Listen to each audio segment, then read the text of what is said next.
The phone buzzed against the granite countertop, a harsh, vibrating drill sound that shattered the peace of my kitchen. 7:12 a.m. Outside, the Seattle rain was doing what it always did in November, gray, relentless, weeping against the window pane. Inside, the smell of burnt toast and strong black coffee hung in the air. I stared at the screen. Dad. My stomach did that familiar flip-flop, the one that felt like swallowing a bag of cold stones. David, I stopped calling him Dad in my head years ago, never called this early.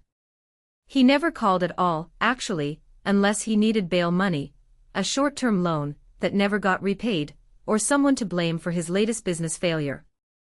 I wiped my hands on a dish towel, took a deep breath, and slid the green icon. Hello. He's dead, Nora. No greeting. No preamble. Just those 3 words, delivered with a tone that wasn't sorrowful. It was relieved. Almost triumphant. I froze.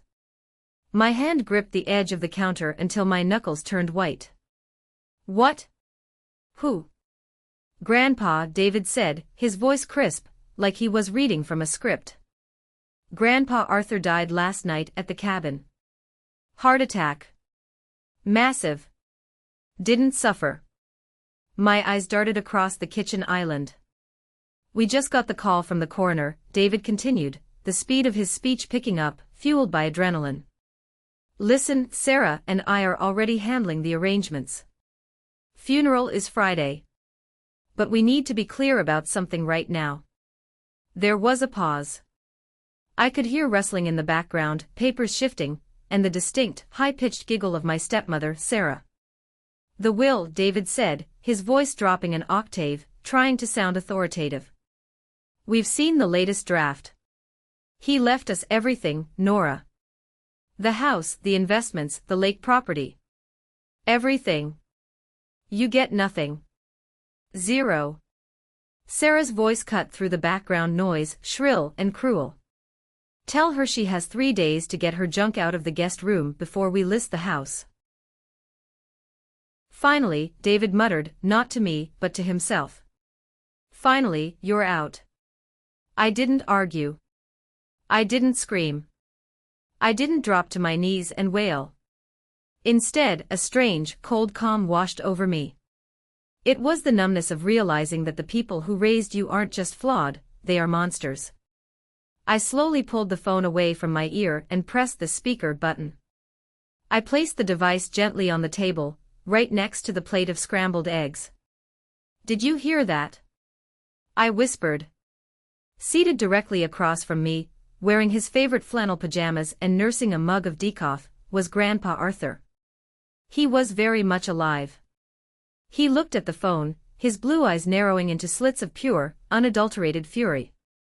He hadn't said a word since the phone rang, but his jaw was set so hard I could see the muscle twitching beneath his white beard. He had heard every word. The heart attack. The coroner. The glee in his son's voice about the inheritance. Grandpa Arthur reached out with a trembling hand, not from age, but from rage, and picked up a piece of toast. He took a bite, chewed deliberately, and swallowed. Then, he leaned toward the phone. David? I said, my voice steady. Are you sure? Don't start with me, Nora, David snapped. I don't have time for your drama. I'm the executor now. The locks are being changed at the main house as we speak. Don't bother going over there. Grandpa Arthur closed his eyes. He looked like a man who was watching his entire world crumble, not from disaster, but from the rot within his own bloodline. He signaled for me to stay silent.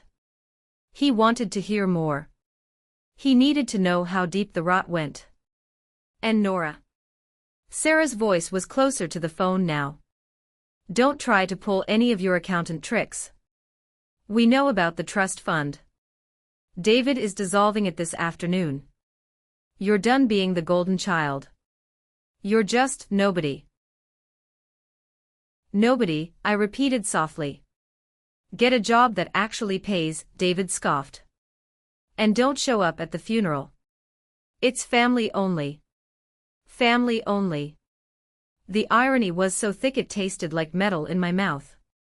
Grandpa Arthur opened his eyes. He reached into the pocket of his robe and pulled out a sealed envelope. It was thick, creamy legal stationery. The return address was Sterling and Associates, Attorneys at Law. He placed it next to my phone. Then, he leaned in closer to the speaker. He cleared his throat. It was a loud, distinct, gravelly sound that I had known my entire life. HRRRMPH, silence on the other end of the line. Absolute, dead silence. What was that? David asked, his voice wavering slightly. Static, I said quickly. Bad connection.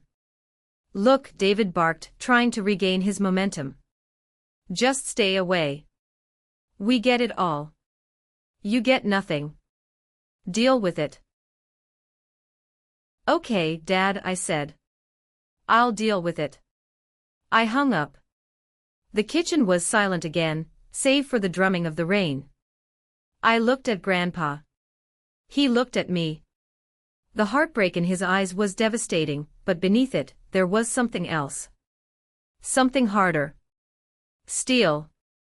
He thinks I'm dead, Grandpa said quietly. His voice was rough. He really wishes I was dead. He doesn't just wish it, Grandpa, I said, pointing to the phone. He's acting on it. He said he called the coroner. He lied, Grandpa said. He pushed his plate away, his appetite gone. He's making a play. A fast one. He thinks I'm up at the cabin, isolated, no cell service. He doesn't know you drove down here last night, I confirmed. No, Grandpa shook his head. He doesn't know about the alarm. Grandpa Arthur wasn't just a retired businessman, he was a man who believed in preparation. Paranoia, David used to call it. Prudence, Grandpa corrected him. Nora, Grandpa said, standing up. He looked taller than he had in years. The frailty he sometimes showed, the shuffle in his step, the forgetfulness, it seemed to evaporate, replaced by the cold efficiency of the man who had built a manufacturing empire from nothing. Get your laptop. Get your car keys. And call Mr. Sterling. What are we doing? I asked, though I already knew. We aren't holding a funeral, Grandpa said, his voice turning to ice. We're holding an execution. To understand the magnitude of what happened at 7:12 a.m., you have to understand what happened at 6:52 a.m., 20 minutes prior. And to understand that, you need to know why Grandpa Arthur was sitting in my kitchen, instead of his secluded cabin 3 hours north. Grandpa had officially retired to the cabin 2 weeks ago. He told the family he needed peace, quiet, and fresh air for his lungs. David and Sarah had been ecstatic. To them, peace and quiet meant out of the way and unable to monitor his bank accounts. But last night, at 11 p.m., my doorbell rang. I found Grandpa on my porch, soaked from the rain, clutching a small overnight bag. He looked shaken. Sensors tripped, was all he said. Grandpa had installed a silent security system at the cabin months ago. He hadn't told David. He hadn't told anyone but me. He had cameras covering the driveway, the back deck, and the living room. At 8:30 p.m. last night, while he was reading by the fire, his phone alerted him to movement at the perimeter. A car he didn't recognize, a beat-up sedan, had rolled past slowly, headlights off. He felt unsafe. So he got in his truck and drove straight to my place in the city, taking the back roads, leaving the lights on at the cabin to make it look occupied. Now back to this morning. After the call with David ended, Grandpa and I moved to the living room. I opened my laptop. Grandpa placed his iPad on the coffee table. Check the timestamp, he commanded. I logged into the shared family banking portal. As his accountant and having power of attorney, which David didn't know about, I had full access. There I pointed. Alert at 6:52 a.m. Attempted access to the primary checking account. Failed due to incorrect security question answers. And look at this, Grandpa swiped on his iPad. He pulled up the security feed from the cabin. It was a recorded clip from 6:30 a.m. this morning. The video was grainy but clear enough. Two figures were standing on the front porch of the cabin. One was wearing a hoodie, the other had a tool belt. I squinted. Is that cousin Mark? Mark is David's nephew, my cousin on my mother's side, who passed away years ago. Mark was 28, allergic to hard work, and owed money to half the town. He was David's lackey. It's Mark, Grandpa confirmed. And that guy with him is a locksmith. Look. On the screen, the locksmith was working on the front door. Mark was pacing nervously, holding a phone to his ear. He's calling David, I realized. Keep watching, Grandpa said. At 6:45 a.m., they got the door open. They disappeared inside. They didn't find me, Grandpa said softly. Obviously. So I pieced it together, my accountant brain firing on all cylinders. Mark breaks in at 6:45. He finds the cabin empty. Maybe he sees the unmade bed, the coffee cup I left, he assumes you're somewhere nearby. Or, Grandpa interrupted, David told him to verify I was dead. A chill went down my spine. But you weren't there. So why did David call me at 7:12 saying you were dead? Grandpa tapped the table. Because the plan wasn't to find a body, Nora. The plan was to create a timeline. I stared at him, horrified. Think about it, Grandpa said, his voice analytical, detaching himself from the emotional horror of a son plotting against a father. David called the bank at 6:52 a.m. That's 7 minutes after Mark broke in. David needed to report me dead to trigger the inheritance clause immediately, or to freeze the accounts, so I couldn't move money if I was merely incapacitated. But without a body. He's gambling, Grandpa said. He's banking on me being old, isolated, and possibly having a medical event. Or maybe he hoped Mark would find me sleeping, and help the heart attack along. The implication hung in the air like toxic smoke. Murder? Or just opportunistic negligence? We need to call the police, I said, reaching for my phone. No, Grandpa stopped me. Not yet. Why not? They broke in. This is fraud. This is amateur hour, Grandpa said, a dark smile touching his lips. If we call the police now, David claims it was a misunderstanding. He claims he was worried about me, sent Mark to check, got mixed signals. He'll wiggle out. He always wiggles out. Grandpa leaned back, crossing his arms. I want to catch him signing the papers. I want to catch him selling the house. I want him to stand in front of a judge and explain why he filed a death certificate for a man standing right in front of him. You want to trap him, I said. I want to bury him, Grandpa corrected. Figuratively. Legally. Financially. He pushed the sealed envelope toward me again. Open it. I broke the wax seal. Inside was a single document, notarized 3 days ago. Revocable Living Trust Amendment.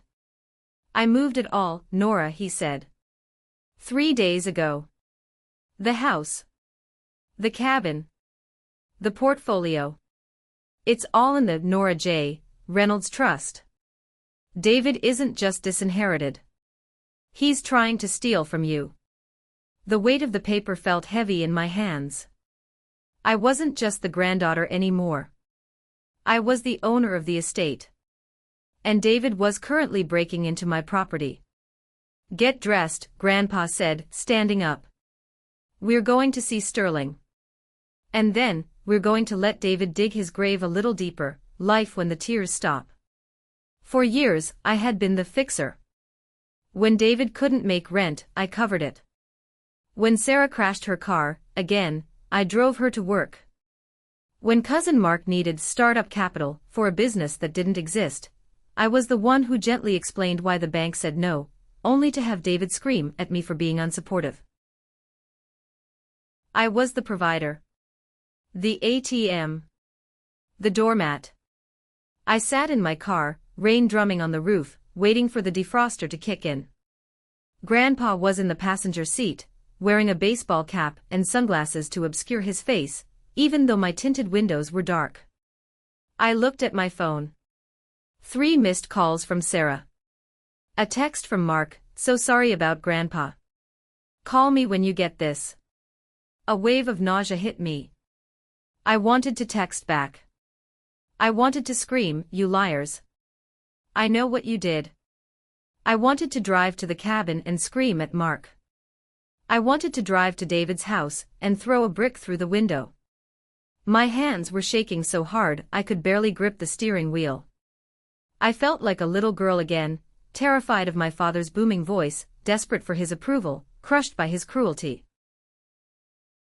"Nora," Grandpa's voice cut through the panic. I looked at him. He wasn't looking at me, he was looking straight ahead. "Stop it," he said. Stern. Commanding. "I can't," I choked out. "They're my family, Grandpa. How can they do this? How can they hate me this much? How can they hate you this much?" "They don't hate us," Grandpa said, his voice devoid of emotion. "They just love money more. And they think we are weak. They think I'm a senile old fool, and they think you're a soft-hearted pushover who will apologize for existing." He turned to me then, removing his sunglasses. His eyes were fierce. "Are you?" he asked. "Am I what? A pushover? Are you going to cry about it, Nora? Or are you going to protect what I spent 50 years building?" Something inside me clicked. It was audible in my head, like a dry twig snapping under a heavy boot. The sadness evaporated. The desire to be loved by my father, that desperate, pathetic childhood need, withered and died right there in the front seat of my Honda CR-V. I looked at the text message from Mark again. "So sorry about Grandpa." I didn't feel sick anymore. I felt cold. Clinical. I picked up the phone. I didn't text. I hit the record button on my voice memo app, then I dialed David back. "Put it on speaker," Grandpa whispered. David answered on the first ring. "I told you not to call unless you're moving out." "I know, Dad," I said. My voice surprised me. It was steady. Smooth. Even a little apologetic. "I'm sorry. I'm in shock. I'm packing my things now." Grandpa nodded approvingly. "Good," David grunted. "Make sure you leave the keys on the counter." "I will," I lied. I wanted to ask about the funeral. I want to send flowers. Even if I can't come, I want to send flowers. "Which funeral home are you using?" "Pinecrest," David said quickly. "We're doing a direct cremation. No service." It's what he wanted. "Cremation?" I asked, feigning confusion. But Grandpa bought a plot next to Grandma at St. Jude's. He always talked about being buried there. "Plans changed, Nora." David snapped. "He told me last week. He wanted to be scattered at the lake." "God, why do you always have to complicate things? You're so selfish. Even in death, you make it about you." "Selfish." The word bounced off me like a rubber bullet. "Okay," I said. "Pinecrest. Direct cremation. Got it." "And Dad, did he really not suffer? Was anyone with him?" "I told you," David said, his voice lowering, trying to sound somber but failing. "It was quick. The doctor said his heart just stopped. Massive coronary. He was gone before he hit the floor." "The doctor?" I pressed. "Which doctor?" Dr. Evans, David said. He signed the certificate this morning. Dr. Evans. The family doctor who had a gambling problem almost as bad as David's. Another piece of the puzzle. They had compromised the doctor. Okay, I said. Thanks for telling me. I'll let you go. Just get your stuff out, Nora, David said. And hung up. I ended the call and saved the recording. I labeled the file, Evidence Number 1, Admission of Fake Death and Cremation Plot. I put the car in gear. I looked at Grandpa. Pinecrest Funeral Home. Dr. Evans. And a direct cremation to destroy the evidence of a body that doesn't exist. Smart, Grandpa said. If there's no body, there's no autopsy. If there's no autopsy, nobody knows I didn't have a heart attack. We need to go to the bank first, I said, pulling out of the driveway. If Dr. Evans signed a death certificate, even a fake one, that triggers the probate process if they file it. No, Grandpa said. Lawyer first. We need to legally block them before they liquidate the retirement accounts. Drive. I drove. The tears were gone. I wasn't Nora the daughter anymore. I was Nora the audit manager, and I was about to conduct the most thorough audit of my life. Mr. Sterling's office smelled of old leather and expensive cologne. He was a man who looked like he was carved out of granite, bald, sharp-suited, and terrifying to anyone on the wrong side of a lawsuit. He had been Grandpa's lawyer for 30 years. When we walked in, the receptionist gasped. She dropped her pen. Mr. Arthur, she stammered. But we just got a fax. Let me guess, Grandpa said, marching past her desk. A death certificate. We burst into Sterling's office. He was on the phone, holding a document, looking grave. When he saw Grandpa, the color drained from his face, then rushed back in a flush of confusion and relief. He slammed the phone down. Arthur. Sterling shouted. I'm looking at your death certificate right now. David faxed it over 10 minutes ago. It's fake, James, Grandpa said, sinking into one of the wingback chairs. Or at least, the information on it is. I took the seat next to him. David claimed Grandpa died last night. He's trying to rush a cremation. Sterling's eyes narrowed. He handed the paper to me. It looked official. Certificate of death. Cause, myocardial infarction. Time of death, 11:42 p.m. Signed by Dr. Evans. This is a felony, Sterling said, his voice low and dangerous. This is insurance fraud, forgery, and conspiracy. It gets better, I said, opening my laptop and connecting to Sterling's secure Wi-Fi. Check the bank activity. We huddled around the screen. I pulled up Grandpa's primary investment account.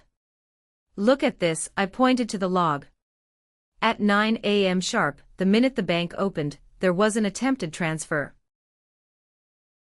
$500,000 from Arthur Reynolds Retirement Holdings to David Reynolds Personal Checking Memo, Executor Distribution/Funeral Expenses, $500,000 for funeral expenses. Sterling scoffed. Is he burying you in a solid gold pyramid? Look at the status, Grandpa noted. Status, pending, flagged for review. Why was it flagged? I asked. Sterling picked up his desk phone and dialed a number on speaker. Mrs. Higgins, please. It's James Sterling. Mrs. Higgins was the bank manager. A tough old bird who had known Grandpa since high school. James? Mrs. Higgins' voice came through, sounding strained. I'm so sorry about Arthur. David is here right now. He's making a scene. My heart hammered against my ribs. David was at the bank physically. Don't release the funds, Martha, Sterling said calmly. I can't, she whispered. He has a power of attorney. It looks real, James. Dated last month. It grants him immediate access upon death or incapacity. It's a forgery, Grandpa boomed toward the phone. There was a silence on the line. A long, heavy pause. Arthur. Mrs. Higgins sounded like she'd seen a ghost. I'm here, Martha, Grandpa said. I'm at Sterling's office. I'm not dead. And I never signed a power of attorney for David. Nora has my POA. Oh, thank God, Mrs. Higgins exhaled. We could hear muffled shouting in the background, David's voice screaming about rights and incompetence. Listen to me carefully, Martha, Sterling interjected. Do not tell David that Arthur is alive. Not yet. What? She asked. But he's screaming at my tellers. Tell him the system is down, I suggested, my accountant brain taking over. Tell him the size of the transfer requires a 24-hour federal clearance because of the Patriot Act. Or some banking regulation. Just stall him. If you tell him I'm alive, Grandpa added, he runs. He destroys the evidence. He claims he was misinformed about my death. We need him to commit to the lie. He's already committed, Arthur, Mrs. Higgins whispered. He just tried to access your safe deposit box. The one with the family jewelry. My mother's jewelry. The vintage diamond rings. The pearls. The things David had promised were being saved for me, but which Sarah had been eyeing for years. Did you let him in? I asked, breathless. No, Mrs. Higgins said. I told him we lost the key. He's furious. He's leaving now. He says he's going to his lawyer. Let him go, Sterling said. Freeze everything, Martha. Put a deceased freeze on the accounts based on the certificate he provided. Let's play by his rules for a few hours. Understood, she said. Click. Sterling sat back, steepling his fingers. He provided a death certificate to the bank. That is the act of fraud we needed. Now we have paper trails. But he mentioned a lawyer, I said. Who is David's lawyer? Some strip mall ambulance chaser named Barry, Sterling dismissed. But here's the problem. If David has a fake POA and a fake death certificate, he can try to sell the real estate next. The cabin. The house. He's already changing the locks at the house, I remembered. We need to go there, Grandpa said, standing up again. No, Sterling stopped him. If you go there, the game is up. We need to let him act. We need him to try to sell something. Or take something. He's going to rob the house, I said. He thinks nobody is there. Then, my phone buzzed. It was a notification from my own home security system. Motion detected, living room. I pulled up the feed. It wasn't my house. It was Grandpa's house. I had access to his cameras too. Cousin Mark wasn't at the cabin anymore. He was in Grandpa's study. And he was prying open the wall panel where the old safe was hidden. The mole, Grandpa growled. He's looking for the cash. Grandpa didn't trust banks completely. He kept a significant amount of emergency cash in a wall safe. David knew about it. He won't get in, Grandpa said. That safe is a vintage Diebold. You need a drill. On the screen, Mark pulled a heavy-duty drill out of a duffel bag. He brought a drill, I said. Okay, Grandpa said, buttoning his raincoat. Now I'm mad. We watched on the phone screen as Mark worked the drill. He was sweating, looking over his shoulder constantly, even though the house was supposed to be empty. He's destroying the paneling, Grandpa muttered. That's mahogany. I imported that from Brazil in 1985. We have to stop him, I said. He's going to steal the cash. There's no cash in there, Grandpa revealed. I looked at him. What? I moved it, Grandpa winked. Where do you think I got the money to buy that new fishing boat last year? The safe is empty. Well, not empty. There's a box of Cuban cigars and a recipe for my barbecue sauce. So we let him break in. No, Sterling said. We use this. Nora, call him. Call Mark. Yes. Play the grieving cousin. Ask him where he is. Catch him in the lie. I dialed Mark's number. On the security feed, I saw him jump when his phone rang. He fumbled with it, nearly dropping the drill. He checked the screen, took a deep breath, and answered. Hey, Nora, Mark said. His voice was breathless. Just heading back from the cabin. It's a mess up here.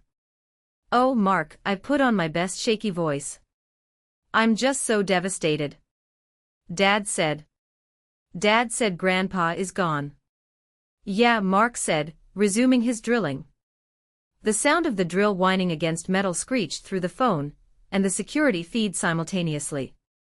ZZZZZZT, what's that noise? I asked innocently. A bad connection, Mark lied. I'm going through a tunnel. In the mountains? I asked. Are there tunnels up there? Yeah, wind interference too, Mark stammered. Look, Nora, I can't talk. I'm dealing with the police up here. They're asking questions about the body. The body? I asked. Dad said he was cremated. Right. Yeah, I mean, ashes. Dealing with the ashes. Listen, I gotta go. Dad needs me to secure the assets. Secure the assets, I repeated. Is that what we call it now? Whatever, Nora. Don't be a bitch. You lost. Deal with it. He hung up. On the screen, the drill bit finally punched through the lock mechanism. Mark cheered silently. He swung the heavy steel door open. He reached inside, expecting stacks of $100 bills. He pulled out a single sheet of paper. The barbecue sauce recipe. He stared at it. He checked the rest of the safe. Nothing. He threw the paper on the ground and kicked the wall, screaming something we couldn't hear, but could easily lip read. He's calling David, I said. Mark was furiously dialing. This is perfect, Sterling said. Now David knows there is no cash. He's going to be desperate. He needs liquid assets fast to pay off his gambling debts. That's why he tried the bank transfer. If he can't get the cash and he can't get the bank transfer, Grandpa reasoned, he goes for the physical assets. The furniture. The art. The cars. The Jaguar, I realized. Grandpa's pristine 1968 E-Type Jaguar was in the garage. It was worth 6 figures easily. He'll try to move it, Grandpa said. He can't sell it without the title, Sterling noted. He has a forger, I reminded them. If he forged a death certificate, he can forge a car title. We need to get back to the house, I said. My house. We need a base of operations that isn't a lawyer's office. Agreed, Sterling said. I will file an emergency injunction with Judge Reynolds, no relation, thankfully.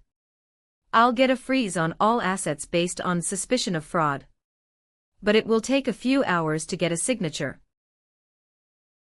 We have to stall them until the police can get involved properly, Grandpa said. I want them caught red-handed. We left Sterling's office and drove back to my place. The rain had stopped, but the sky was a bruised purple. When we pulled into my driveway, I saw something that made my blood boil. A silver sedan was parked in front of my house. Sarah's car. She was standing on my porch, banging on the door. Hide, I told Grandpa. Get down in the seat. Grandpa reclined the seat all the way back. I pulled into the garage and closed the door before Sarah could see inside. I walked out the front door to meet her. Sarah looked impeccable as always, designer raincoat, perfect hair, heavy makeup. But her eyes were manic. "Nora," she screeched. "Where have you been? I've been calling you." "I was at work," I lied. "What do you want, Sarah?" "We need the spare key," she demanded, holding out her hand. "What spare key?" "To the Jaguar," she snapped. "David lost his set. We know Arthur kept a spare set here at your house for emergencies. Give it to me." "Why do you need the Jaguar?" I asked, crossing my arms. "Grandpa is dead, right? He won't be driving. We need to move it to secure storage," Sarah lied smoothly. "To protect it. From thieves." "Thieves like Mark?" I asked. Her eyes flickered. "I don't know what you're talking about. Give me the key, Nora. Or do I have to call the police and tell them you're stealing estate property?" "Stealing?" I laughed. A cold, bitter laugh. "You're the ones looting the body before it's even cold." "Watch your mouth," she hissed, stepping closer. "You think you're so smart. You think because you went to college and became a little accountant that you're better than us. You're nothing. You're a spinster with no life who babysat an old man for nothing. And now he's gone, and you're alone." It stung. But not like it used to. "Get off my porch, Sarah," I said. "Not without the key." "I don't have it," I said. "Grandpa took it with him to the cabin." "Liar," she screamed. She tried to push past me into the house. I blocked her. I'm taller than her and younger. I held my ground. "If you enter my house," I said, my voice low, "I will call 911. And I will tell them about the death certificate." She froze. "What about it?" "I'll tell them to check the signature," I bluffed. "Dr. Evans doesn't have a license to practice in the county where the cabin is. Did you guys think of that?" I didn't actually know if that was true, but Sarah didn't either. Her face went pale. "You little witch," she spat. She turned and marched back to her car. "This isn't over," she yelled. "David is bringing the truck." The truck. I ran back inside to the garage. "Grandpa," she said, "David is bringing the truck." Grandpa sat up. "The moving truck. They aren't just taking the car. They're going to strip the house." Back inside my kitchen, the command center was in full swing. My laptop was open to the bank accounts, Grandpa's iPad was on the security feeds, and my phone was ready to record. "Look at this," I said, scrolling through Facebook on my laptop. It was a link from the local newspaper's website. The Daily Herald. Obituary: Arthur J. Reynolds, 1946 to 2024. Arthur Reynolds, beloved father and grandfather, passed away suddenly at his cabin retreat, survived by his devoted son David and daughter-in-law Sarah. A private cremation has been held. They posted it, Grandpa whispered, reading the screen over my shoulder. They actually posted it. It went live 20 minutes ago, I noted. Look at the comments. So sad. David, let us know if you need anything. He was a titan of industry. RIP. Sending prayers to David and Sarah. Not a single mention of me. I wasn't listed as a survivor. I was erased. This is public record now, Grandpa said. This is their leverage. They show this to the locksmiths, to the movers. Look, the owner is dead, we are the heirs, let us in. And it scares off anyone who might question them, I added. If the neighbors see a moving truck, they'll think it's just the grieving family clearing things out. Grandpa's phone buzzed. He looked at it. It's Sheriff Miller, he said. Sheriff Miller was Grandpa's fishing buddy. They played poker every second Tuesday. Grandpa put it on speaker. Bob? You seeing this? Arthur? The sheriff's voice was booming. I'm looking at your obituary right now. I was about to pour a whiskey and cry, but then I remembered we have a tea time on Thursday. You dead or not? Not yet, Bob, Grandpa chuckled darkly. But my son is trying his best. I got a call from the dispatch, Miller said, his tone turning serious. David called the non-emergency line. He requested a civil standby at your main residence. Said he needs to remove property from a deceased relative's estate, and expects a hostile family member to interfere. He means me, I said. He wants the police there to stop me from stopping him. The audacity, Grandpa shook his head. He's using the police to help him rob me. Bob, Grandpa said. Can you come over to Nora's place? We have a plan. But we need you to play along. Play along how? David wants a police presence. Let's give him one. But when he shows up with that truck, I don't want a civil standby. I want an arrest team. I need probable cause, Arthur, Miller said. I know he's a scumbag, but I need proof of a crime in progress. How about burglary? I suggested. Breaking and entering. It's a gray area if he claims inheritance, Miller sighed. How about attempted grand larceny? Grandpa said. And forgery. We have the fake death certificate, I added. And the fake power of attorney. Bring them to me, Miller said. If I have those documents and he enters that house, that's game over. I'll meet you at Nora's in 10. After hanging up, I looked at the security feed again. A large U-Haul truck was pulling up to Grandpa's main driveway. David was driving. Sarah was in the passenger seat. 2 hired laborers jumped out of the back. They're early, I said. They aren't waiting for the police. They want to grab the good stuff before the civil standby arrives, Grandpa deduced. Paintings. Silverware. Items that are easy to hide. They're breaking the front window, I gasped. On the screen, one of the laborers smashed the glass of the front door.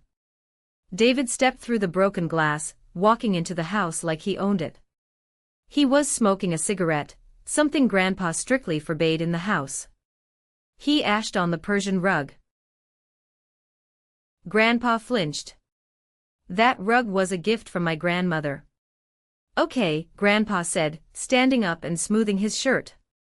I've seen enough. Sheriff Miller is 5 minutes out, I said. We aren't waiting here, Grandpa said. We're going to the house. I want to see his face. Grandpa, it's dangerous, I warned. David is unstable. He's desperate. He's a bully, Nora, Grandpa said. And bullies crumble when the victim stands up. Besides, he opened a drawer in my kitchen and pulled out his spare set of keys to the house. I want to be sitting in my chair when he walks into the study. The drive to Grandpa's main house took 15 minutes. It was the longest 15 minutes of my life. Sheriff Miller met us 2 blocks away, in an unmarked car. Here's the plan, Miller said, leaning through his window. He looked at the stack of evidence we handed him. This is solid. Especially the timestamp on the bank fraud. But I want to catch him in the act of asserting ownership. He's in the house right now, I said. Okay, Miller said. Nora, you go in first. Confront him. Make him say it. Make him say he owns it. Make him produce the fake documents to me. And me? Grandpa asked from the passenger seat. You wait, Miller grinned. Go in the back door. Wait in the study. When I give the signal, you make your entrance. We rolled up to the house. The U-Haul was parked on the lawn, churning up mud in the pristine grass. The front door was wide open. I parked my CRV right behind the U-Haul, blocking it in. I stepped out. The rain had started again, a light drizzle. I walked up the steps, crunching on the broken glass from the door window. Inside, the house was chaos.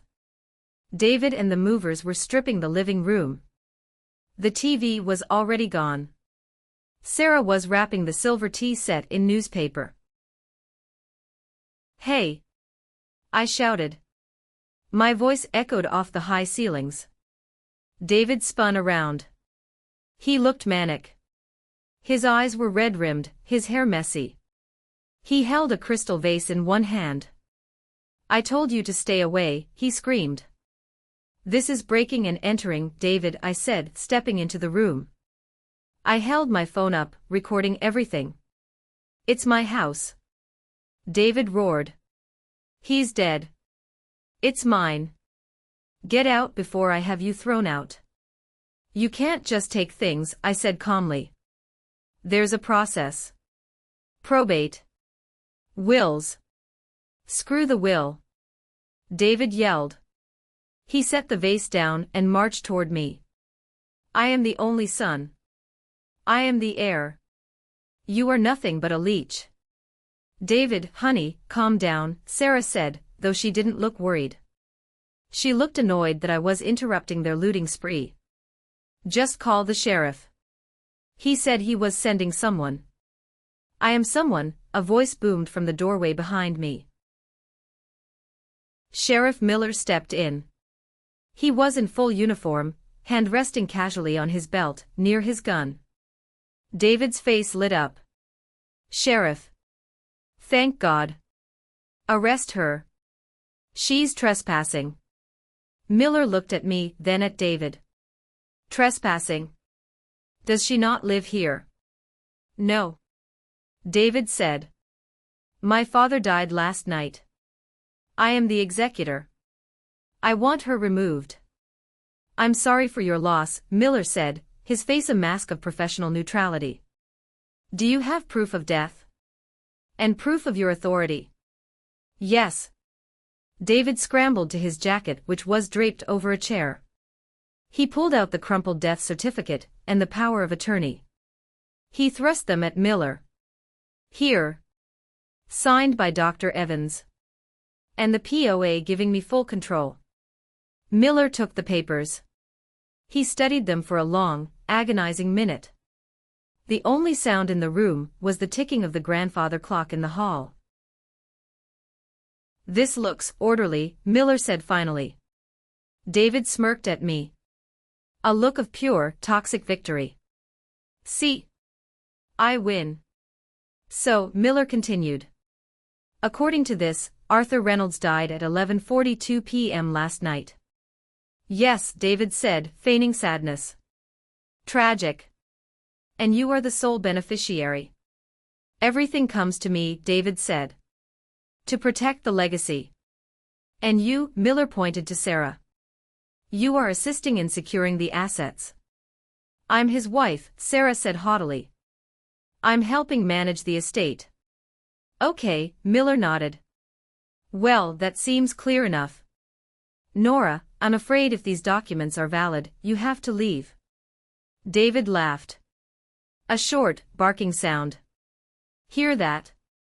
Get out." I didn't move. I smiled. "What are you smiling at?" David snapped. "I'm smiling," I said, "because the sheriff said if the documents are valid." "They're valid." David screamed. "Dr. Evans signed them." "Actually," Miller interrupted. "I have a question about the time of death." 11:42 p.m. "Yes," David said, impatient. "That's odd," Miller said. "Because at 8 a.m. this morning, I got a call from Arthur." David froze. The color drained from his face so fast he looked like a wax figure. What? "Yeah," Miller scratched his chin. "And usually, dead men don't make phone calls. Unless the connection is really good in the afterlife." Sarah dropped the silver teapot. It clattered loudly on the hardwood floor. Clang. He must have pre-recorded it," David stammered, grasping at straws. "Or it was a prank. Someone mimicking his voice." "It sounded pretty real to me," Miller said. He turned his head toward the hallway leading to the study. What do you think, Artie? Did you sound real? David and Sarah spun around to face the dark hallway. From the shadows, the rhythmic tap-tap-tap of a cane on the floorboards began. Tap. Tap. Tap. And then, Grandpa Arthur stepped into the light.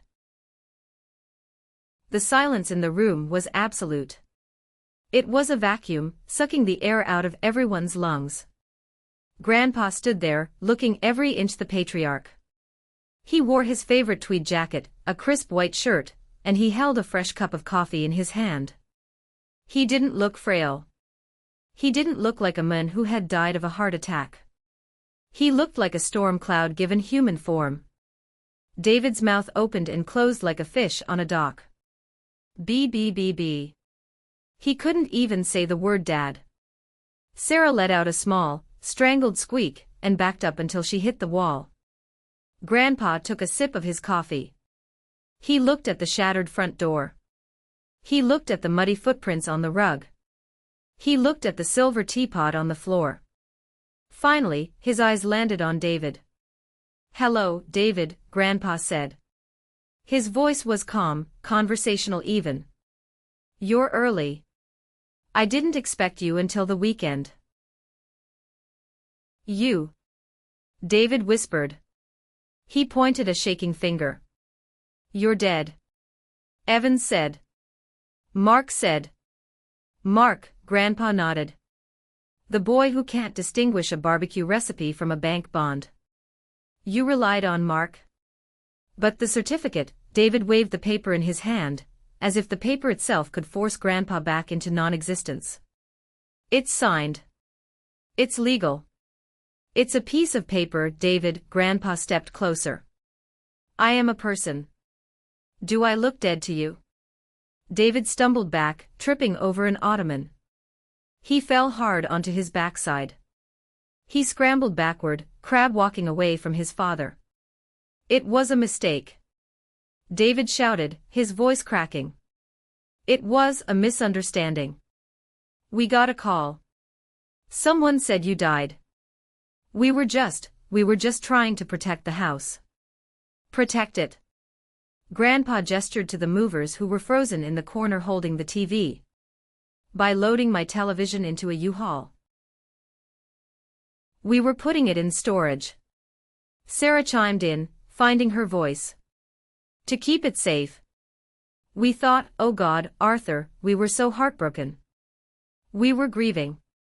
"Grieving," I repeated, stepping forward. I held up my phone. I hit play on the recording from this morning.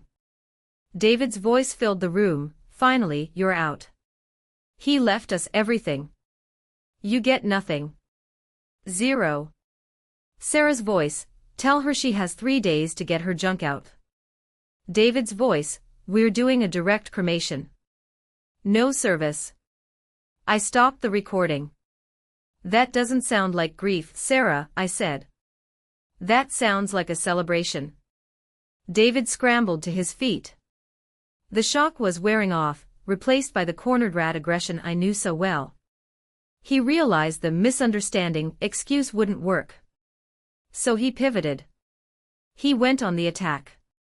"You tricked me," David screamed, pointing at me. "You set this up. You manipulated him. You hid him away to make me look bad." "I didn't hide him," I said. "He came to me because Mark broke into his cabin." "Lies," David roared.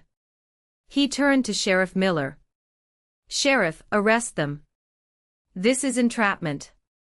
They faked a death to cause me emotional distress." Miller actually laughed.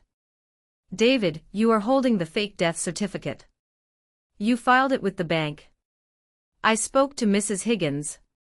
David froze. The mention of the bank was the nail in the coffin. David looked around the room, looking for an exit. The front door was blocked by me. The back door was blocked by Grandpa. The sheriff stood in the middle. "You have no right," David hissed, his face purple. "I am your son. I deserve this. I waited 50 years.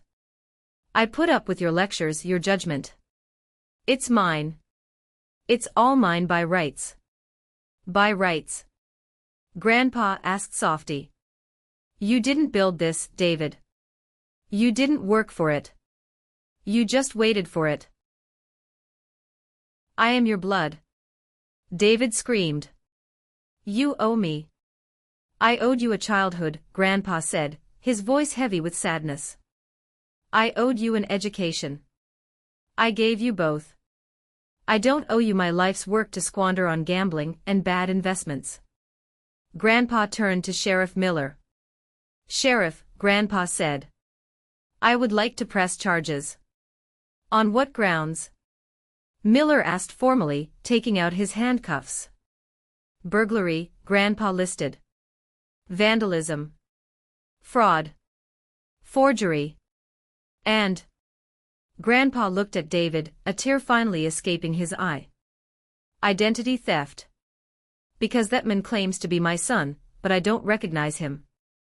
David's face crumpled. But not in sorrow. In rage. He lunged. He didn't lunge at Grandpa. He lunged at me. You bitch. David screamed, his hands reaching for my throat. You poisoned him against me. I didn't flinch. I didn't move. Because before he could get within 2 feet of me, Sheriff Miller tackled him. Crash. They hit the floor.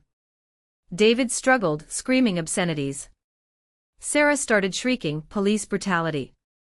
Help. Miller wrenched David's arms behind his back.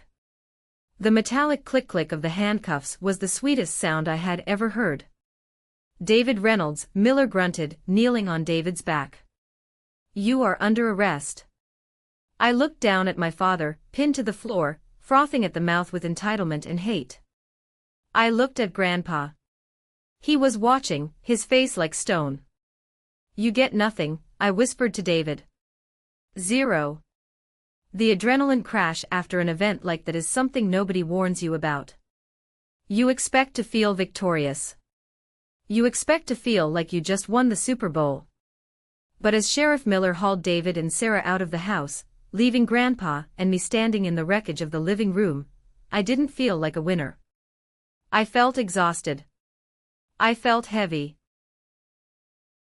The silence that followed the chaos was deafening. The front door was shattered. The Persian rug was stained with mud and the scuff marks from David's boots. The silver tea set lay dented on the floor. It looked like a war zone. Grandpa walked over to his leather armchair, the one David had been sitting in just moments before. He brushed off an invisible speck of dust, or maybe it was the lingering aura of his son's entitlement, and sat down. He looked at his hands. They were trembling slightly. Not from fear, but from the sheer tragedy of having to destroy your own child to save yourself. Are you okay? I asked, sitting on the ottoman near him. No, Grandpa said honestly. But I will be. We didn't have much time to decompose. Sheriff Miller had told us to come down to the station to give our official statements. The legal machine was grinding into motion, and if we stopped pushing now, David might find a way to jam the gears. At the station, the atmosphere was chaotic. We could hear David before we saw him. He was in a holding cell down the hall, but his voice carried through the cinderblock walls. I demand my phone call. I demand a real lawyer. My father is mentally incompetent. I am the victim here. Grandpa flinched at the word incompetent. It was the one weapon David had left. If he could prove Grandpa was senile, he could argue that the revocation of the will and the new trust fund were invalid. He could argue that I was the villain who manipulated a confused old man into staging a fake death. I looked at Grandpa. He's going to play the dementia card. Let him, Grandpa said, his jaw tightening. I did the crossword puzzle in ink this morning. I'm ready. We sat in an interrogation room with Detective Lawrence, a sharp-eyed woman who specialized in financial crimes. She had already reviewed the bank logs and the security footage. Your father, Detective Lawrence said, looking at the file, is claiming that you, Nora, kidnapped Arthur Reynolds. He claims you held him hostage at your home, drugged him, and forced him to record that phone call. I laughed. It was a dry, humorless sound. Drugged him? With what? Earl Grey tea and toast. He's doubling down, Lawrence warned. He's filing an emergency motion for guardianship. Even from inside a cell, he's dangerous because he believes his own lies. He has convinced his wife, Sarah, to corroborate the story. She's saying she saw you give him pills. My blood ran cold. Sarah, the woman who had been looting the silverware an hour ago, was now witnessing imaginary crimes. Can we talk to Sarah? I asked. She's in the next room, Lawrence said. We haven't charged her yet. We're holding her for questioning. Charge her, Grandpa said suddenly.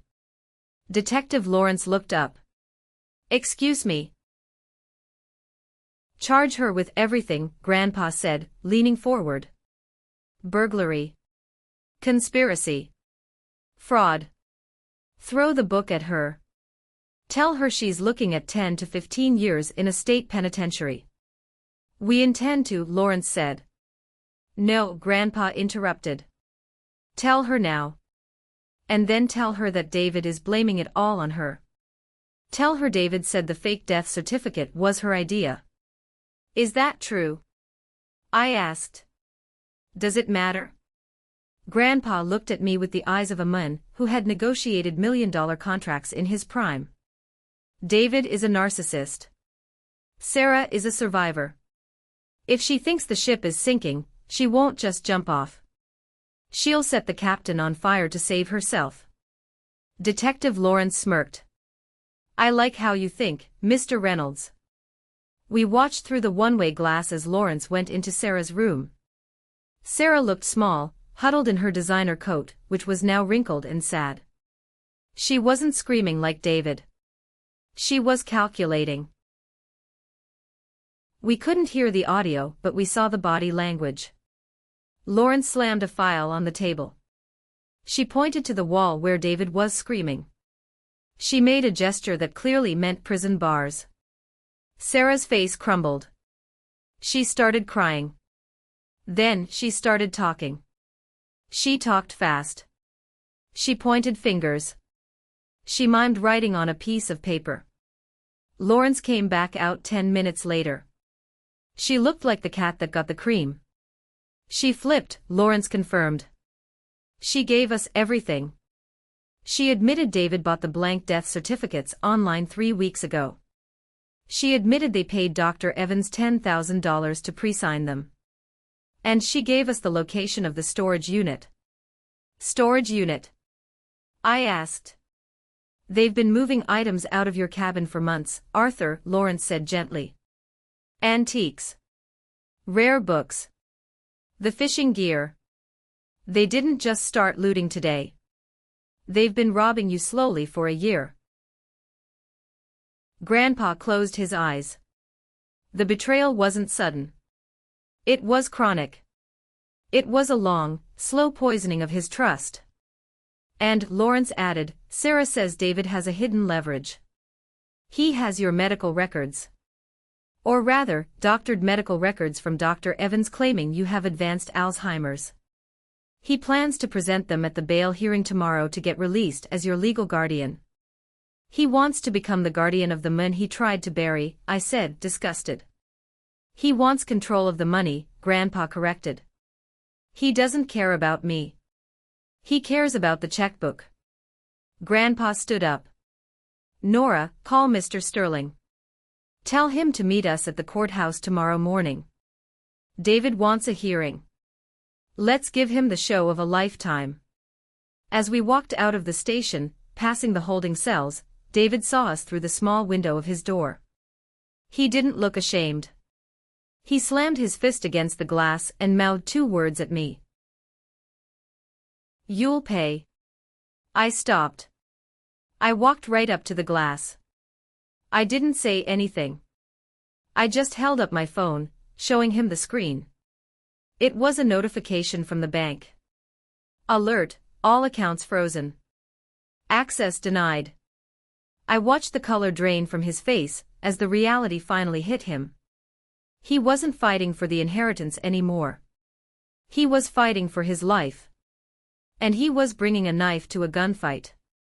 The next 48 hours were a blur of legal motions, forensic accounting, and discovery. While David sat in county jail unable to make bail, because we froze his assets, Mr. Sterling and his team were dismantling David's life, brick by brick. We gathered at Sterling's office again. This time, the mood wasn't panic. It was cold, surgical precision. We found the ledger, Sterling said, dropping a heavy binder on the mahogany desk. What ledger? I asked, sipping my third coffee of the morning. Sarah kept a diary, Sterling said, a rare smile touching his lips. Or rather, an expense log. It seems she didn't trust David to give her a fair share of the stolen loot, so she documented every penny they siphoned from Arthur. Grandpa opened the binder. He put on his reading glasses. June 12th, Grandpa read aloud. Repairs to cabin roof, billed $8,000. Actual cost $1,500. Pocketed difference. August 4th, I read over his shoulder. Medical expenses for Dad billed $4,000. Dad has Medicare. They forged the invoice. It went on for pages.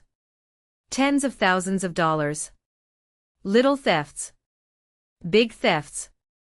They had been treating Grandpa like a cash cow, milking him dry while smiling to his face at Thanksgiving dinners. Here is the smoking gun, Sterling said, flipping to the back. Dr. Evans. There was a copy of a check, front and back. $10,000. Paid to Evans Consulting. We subpoenaed Evans this morning, Sterling explained. He cracked faster than Sarah. He's already surrendered his medical license to avoid jail time, but he's testifying against David to save his pension. He admitted that David wrote the diagnosis of Alzheimer's himself. Evans just rubber-stamped it. So the dementia claim is dead, I said, feeling a weight lift off my chest. Legally, yes, Sterling said. But David is representing himself. He fired his lawyer. Grandpa asked. No lawyer would take the case, Sterling chuckled. David is going pro se. He thinks he's smarter than the system. He's filed a motion to dismiss all charges based on entrapment and intentional infliction of emotional distress. He claims you faking your death caused him PTSD. PTSD. Grandpa slammed the book shut.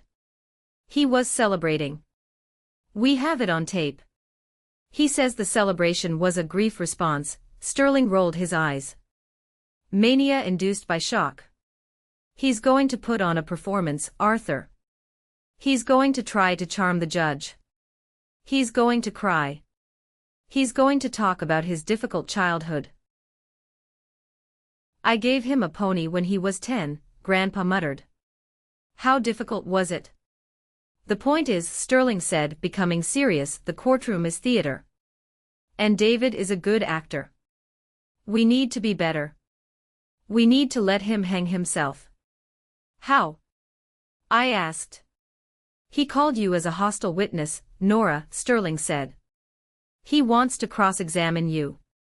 He thinks he can bully you into looking like the manipulator. He thinks he can make you lose your temper. I thought about all the years David had bullied me. The criticism about my weight, my job, my lack of a husband. He knew my buttons because he had installed them. I can handle him, I said. Don't just handle him, Grandpa said softly. End him. Grandpa reached into his pocket and pulled out a small USB drive. What's that? I asked. The doorbell camera, Grandpa said. From the cabin. The one he doesn't know about. We saw the footage of Mark, I said. We already have that. Not Mark, Grandpa said. From 2 days ago. Before I came to your house. David came to the cabin alone. Sterling plugged the drive into his computer. We watched the video. It was David. He was walking around the perimeter of the cabin. He wasn't breaking in. He was inspecting. He checked the propane tank. He fiddled with the valve. He loosened it. My hand flew to my mouth. He tampered with the gas. If Mark hadn't triggered the sensor the next night, Grandpa said, his voice grim, and if I hadn't left the next time I turned on the stove. Kaboom, Sterling whispered. It wasn't just fraud, I realized, the horror washing over me cold and stark. It wasn't just theft. It was attempted murder. He didn't want to wait for nature to take its course, Grandpa said. He wanted an accident. We hold this, Sterling commanded. We don't give this to the prosecutor yet. We let him get on the stand. We let him swear under oath that he loved his father and would never hurt him. And then we dropped the bomb, I finished. I looked at the screen, at the grainy image of my father loosening a gas valve on a wooden cabin where his own father slept. I felt the last shred of familial guilt vanish. There was no father left. Only a defendant. If you are watching this and thinking, how could a son do that, let me tell you something, greed is a drug. It rewires the brain. It shuts off the part of you that feels love and empathy and replaces it with a calculator. David didn't see a father. He saw an obstacle between him and a payout. And I was about to be the biggest obstacle he ever met. If you want to see justice served cold, you need to type the number 1 in the comments right now. Because what happens in that courtroom isn't just a legal victory. It's an exorcism. The courtroom smelled of floor wax and old wood. It was freezing cold, but I was sweating. Not from nerves, but from the intensity of the hatred radiating from the defense table.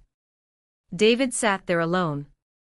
He was wearing an orange jumpsuit, which clashed horribly with his complexion. He looked thinner, haggard, but his eyes were bright with manic energy.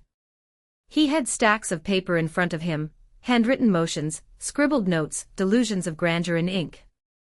Judge Reynolds, still no relation, thankfully, sat high on the bench. He was a stern man with bushy eyebrows and zero tolerance for nonsense. Mr. Reynolds, the judge addressed David.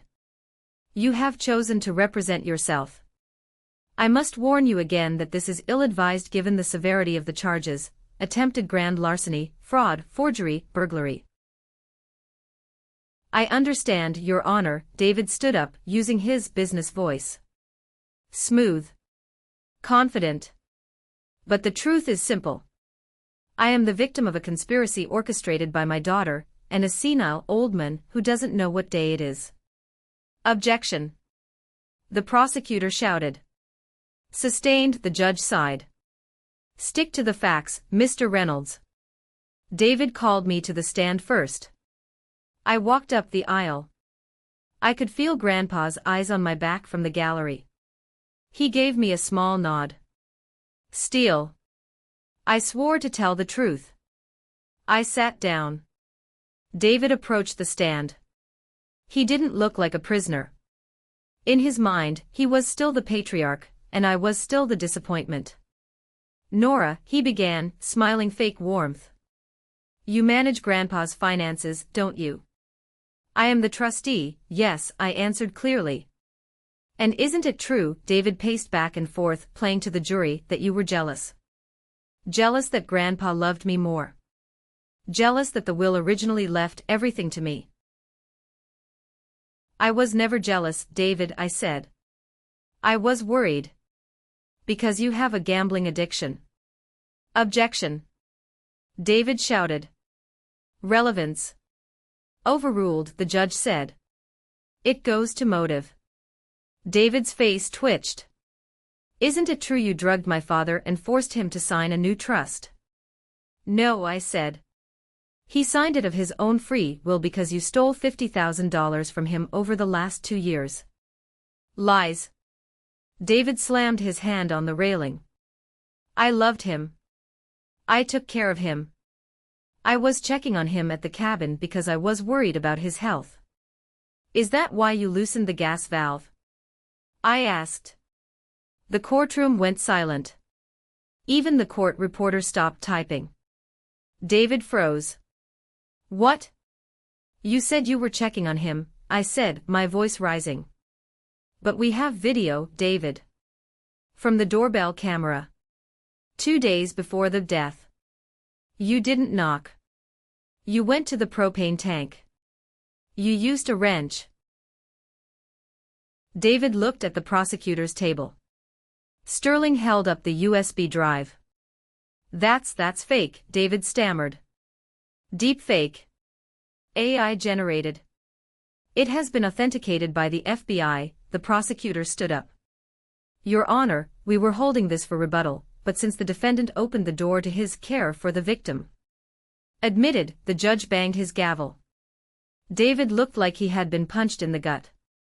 He stumbled back to his table. He looked at the jury. They weren't buying his act anymore. They looked at him with disgust. I have no further questions, David whispered. You may step down, the judge said. But the show wasn't over. The prosecutor called the final witness. The people call Arthur Reynolds. The doors opened. Grandpa walked in. He didn't use a cane. He walked tall, straight, and powerful. He walked past David without even looking at him. David shrank in his seat. The senile old man, defense evaporated the moment Grandpa opened his mouth. Mr. Reynolds, the prosecutor asked. Did you authorize your son to liquidate your assets? I did not. Did you authorize Dr. Evans to declare you dead? I most certainly did not. I am feeling quite alive, thank you. Mr. Reynolds, the prosecutor pointed at David. How does it feel to see your son here today? Grandpa finally turned. He looked at David. He looked at the orange jumpsuit.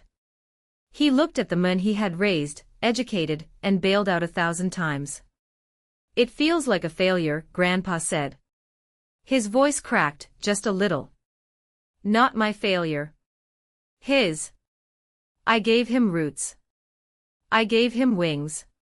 He used them to become a vulture. Object. David started to say, but his voice failed him. He sank into his chair, putting his head in his hands. The jury didn't need long. They deliberated for less than an hour. We stood for the verdict. Guilty. Guilty. Guilty. On all counts. Including the newly added charge of attempted malicious endangerment for the gas valve. The judge looked at David over his glasses.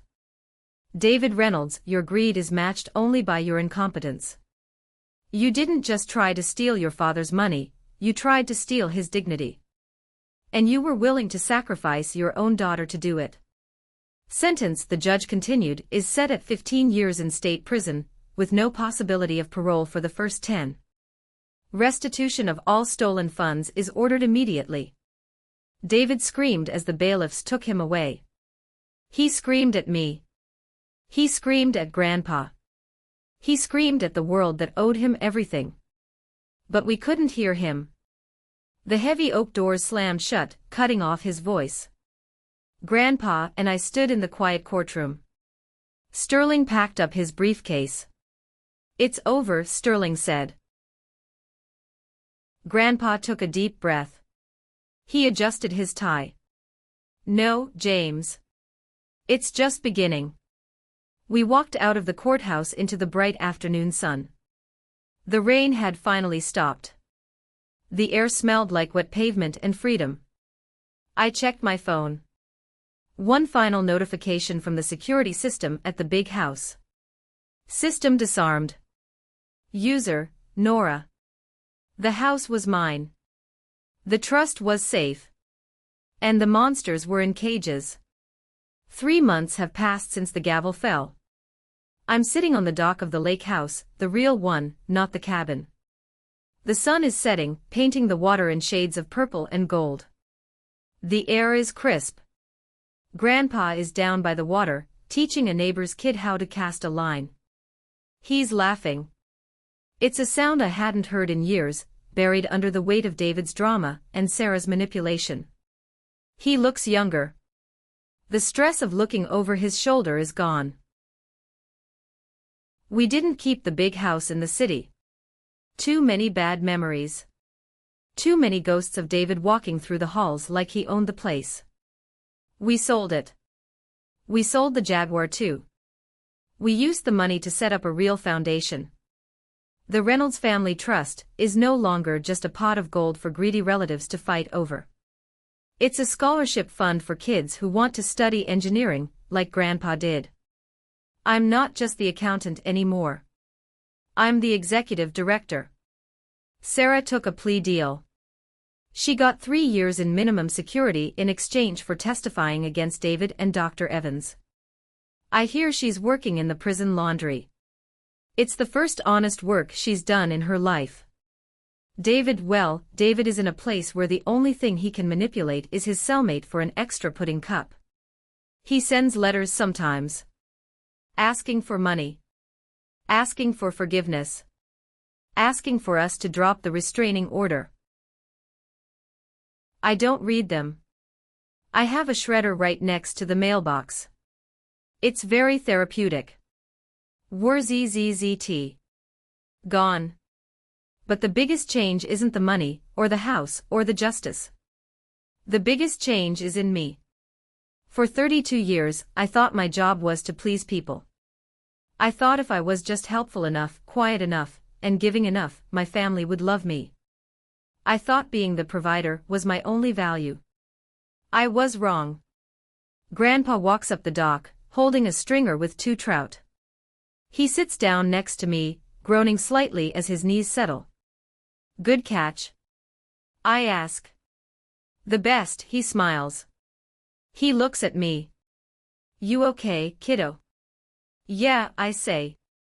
And I mean it. I was just thinking. About what? About the phone call, I say.